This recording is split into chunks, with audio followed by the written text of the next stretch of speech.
Welcome to Chapter 1. So in Chapter 1, we're mostly going to deal with the periodic table.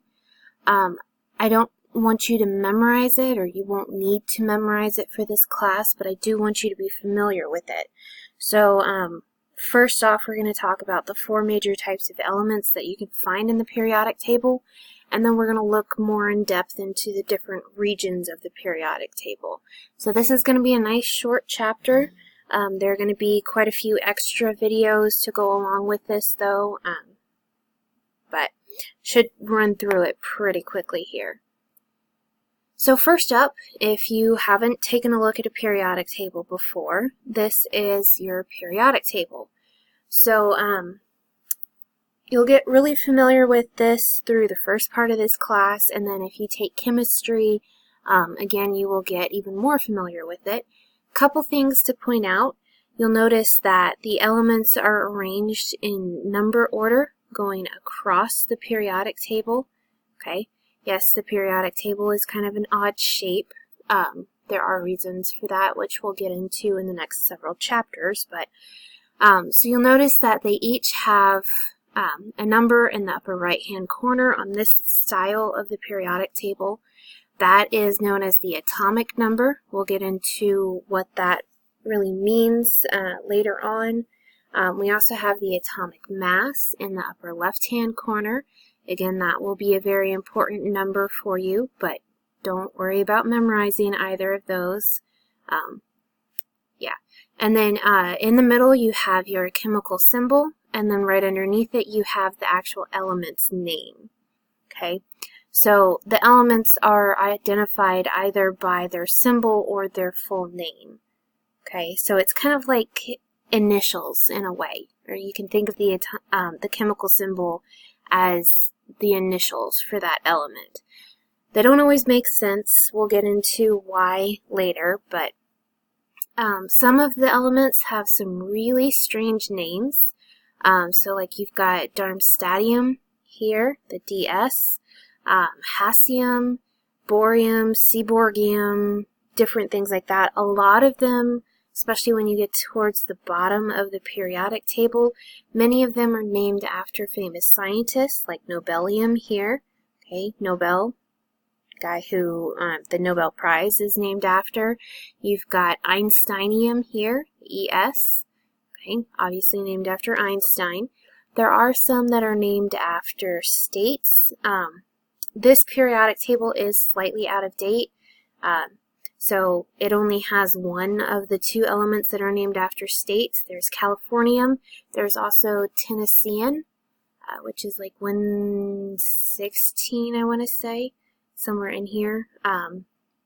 You also have like Americium, Europium, named after either countries or continents. Okay, so some of the names, they might be really weird to you at first, or for a long time, but a lot of them are named after either famous scientists or a certain country did something that was really particular to that element or huge in science, and they got an element named after them for it. Okay, so it's actually a pretty rare and high honor in science to get an element named after you. It's because, I mean, there are only 118 elements, so it's relatively rare. You'll see that these have especially strange names. Unoctonium,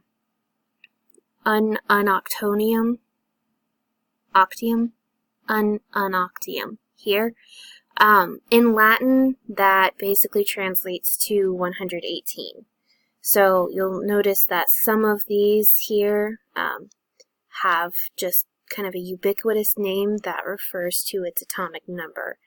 These elements, when this periodic table came out, this version of it, those elements were relatively recently discovered or theoretical at the time. Like you notice that this one does not have an atomic mass, so it is completely theoretical, or was at the time. They have since been either discovered or created and named as well. So we'll talk about that a little bit more later. Okay, so get used to the periodic table, get familiar with it. You'll see it a lot. Alright, so the periodic table arranges elements by the number of protons in the nucleus.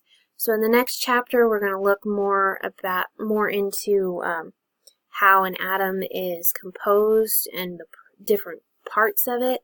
The proton is one of the three major components that make up atoms. Okay, so the periodic table arranges elements by the number of protons in the nucleus, and it's actually this style of the periodic table where it's in these columns and rows versus like circular or branched versions, because those were actually things at one time. This style actually won out because it tends to group elements with similar characteristics together.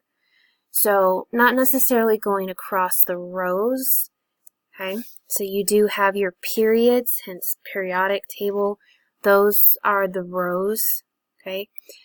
And like in the periods, you will see similar size, but generally the physical or chemical properties will change throughout the period. So they're not necessarily kept similar. It's the similar size and then the same number of atomic orbitals, which you don't need to worry about just yet, but we'll get into that part later as well. So those are the similar characteristics that you will see going across a row or a period, and then going down the columns is where you actually see more similarities. So these are called families or groups, and each family or group tends to have the same type of reactivity. Okay, and we'll talk a little bit about that as we go through each column in the next section. But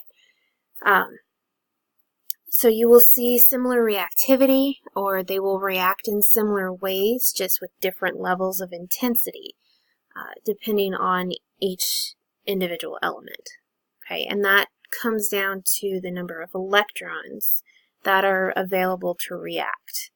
Okay, so electrons are really responsible for the reactions that you see in chemistry, in the world around you, everything. It's pretty much all comes down to electrons. Okay, so the types of elements. There are 4 major types of elements that you will see on the periodic table. This is not talking about the state of matter that these elements are found in. It's different types of the elements. So, for instance, major type actually makes up the large portion of the periodic table. They are known as metals. So, technical definition of a metal, even though I'm sure you're all familiar with metals, is an element that is a good conductor of electricity and heat. Okay, so that's why metals can be used in wires, okay, that conduct electricity. You'll also find them in a lot of heating and cooling type of things because they can move heat around so easily. Most are going to be solids at room temperature. Okay, they are what is known as malleable, which means they can be hammered or rolled into thin sheets. Right?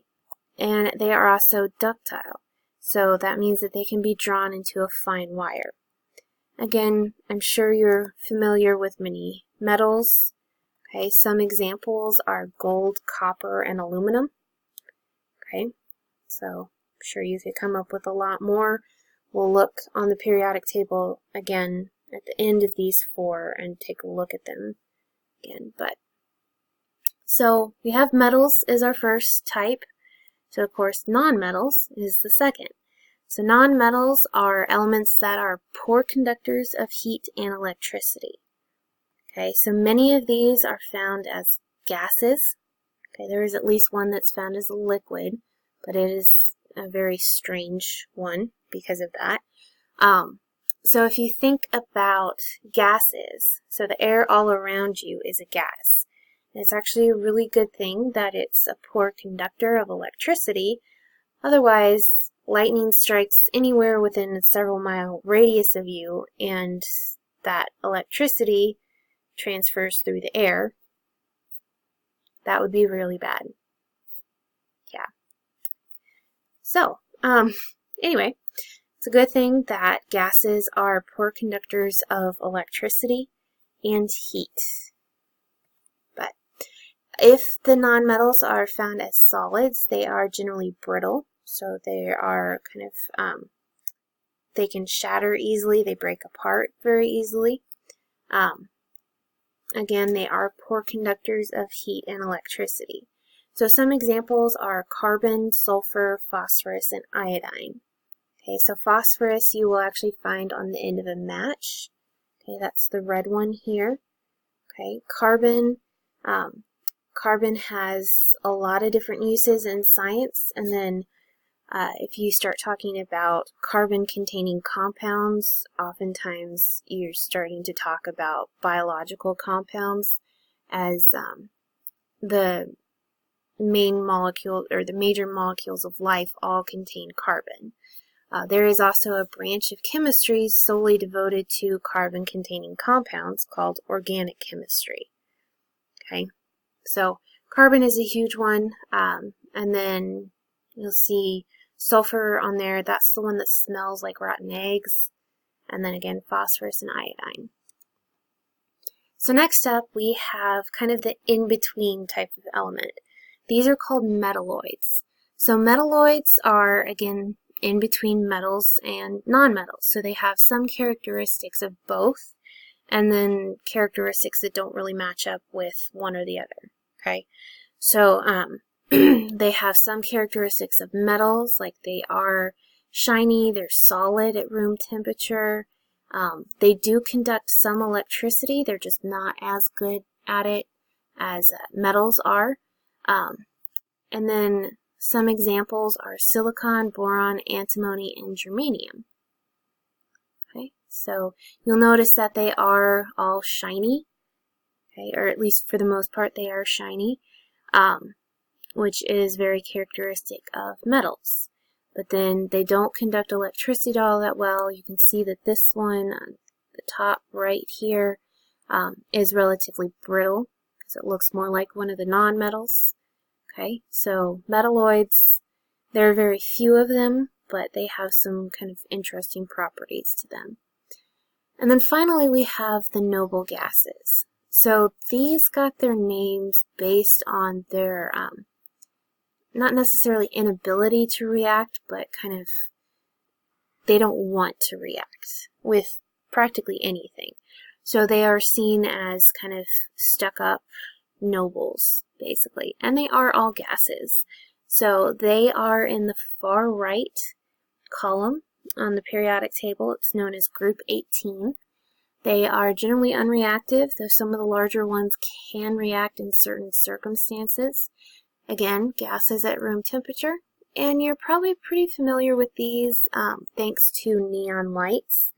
Okay, all of these neon lights are noble gases. Okay, they are colorless when they do not have an electric current passing through them, but once you pass that electric current through them, they light up in various colors. Okay, and then, yeah, so if you ever see a neon sign or like one of those open signs or whatever that glows, it's got a noble gas inside of it. Alright, so this is kind of the breakdown of the different types of elements and where they can be found on the periodic table. So you'll notice again that metals make up the large part of the periodic table. It's all the ones in pinkish, the pinkish color here. Okay. Then you've got your nonmetals in green. So again, you can see there aren't all that many of them. You have your metalloids in orange. Some periodic tables will have like polonium or aluminum as a metalloid. Others don't. So it's kind of a, you know, which type of periodic table do you get sort of question. And then you also have your noble gases here on the far end. Okay. You'll also notice that hydrogen is kind of left out. Hydrogen has properties of various different places on the periodic table, so it's relatively difficult to fit in with everything else. So sometimes it's just kind of left out, not even like connected with the rest of it. Alright, so that's it for this section. So